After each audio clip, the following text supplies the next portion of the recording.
Rusia kembali melancarkan serangan besar-besaran ke Ukraina pada Rabu 28 Januari 2026 dini hari. Angkatan Udara Ukraina mengatakan Rusia menembakkan 1 rudal balistik Iskander-M dan 146 drone serang, di mana 103 diantaranya berhasil ditembak jatuh atau dihancurkan menggunakan peperangan elektronik.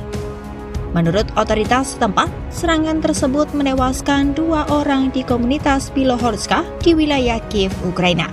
Sementara 1 korban lainnya tewas dalam serangan di wilayah Dnipropetrovsk di Ukraina Tengah. Dari 3 korban tewas tersebut, 2 diantaranya merupakan sepasang suami istri yang tewas setelah apartemen tempat tinggal mereka dihantam serangan Rusia. Kepala Administrasi Militer Regional Kiev Mykola Kalasing menyebut korban berada di dalam apartemen saat serangan terjadi. Namun tim penyelamat dilaporkan berhasil mengevakuasi putri mereka yang masih berusia 4 tahun dari dalam bangunan. Sementara itu, 4 orang lainnya termasuk 2 anak-anak dilaporkan mengalami luka-luka dan menerima perawatan medis dalam serangan tersebut. Serangan di kawasan itu menyebabkan sekitar 50 unit apartemen mengalami kerusakan. Presiden Ukraina Volodymyr Zelensky juga mengonfirmasi tewasnya pasangan suami istri tersebut.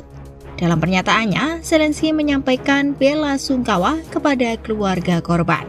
Ia juga memberikan apresiasi kepada jurnalis Radio Liberty sekaligus koresponden perang Marian Kasnir yang dinilai bertindak berani dengan membantu menyelamatkan anak korban dari reruntuhan. Сьогодні росіяни на Київщині вбили жінку та чоловіка. Просто люди були у своїй квартирі. Мої співчуття рідним та близьким. Дитину 4 роки вдалося врятувати. Я хочу подякувати Мар'яну Кушніру, журналісту Радіо Свобода, воєнкору, який мужньо діяв, врятував цю дівчинку. Serangan Rusia tak hanya terjadi di wilayah Kiev. Serangan drone Rusia di wilayah Dnipropetrovsk di Ukraina bagian tengah dilaporkan menewaskan 1 orang.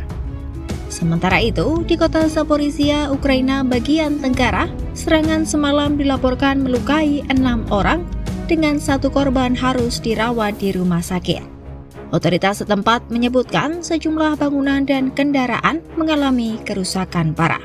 Menurut Zelensky, serangan Rusia yang terjadi terus-menerus membuat warga Ukraina sulit percaya bahwa upaya diplomatik dan perundingan gencatan senjata dapat menghasilkan dampak nyata. Zelensky pun kembali mendesak komunitas internasional untuk meningkatkan tekanan terhadap Moskwa agar menghentikan serangan dan agresi militer terhadap Ukraina. Ще одне. Коли є стільки дипломатичних зусиль, щоб завершити цю війну, коли і американці говорять з росіянами, і європейці намагаються, треба, щоб вся ця дипломатія мала реальну вагу для людей, і реальне значення в ситуації зараз.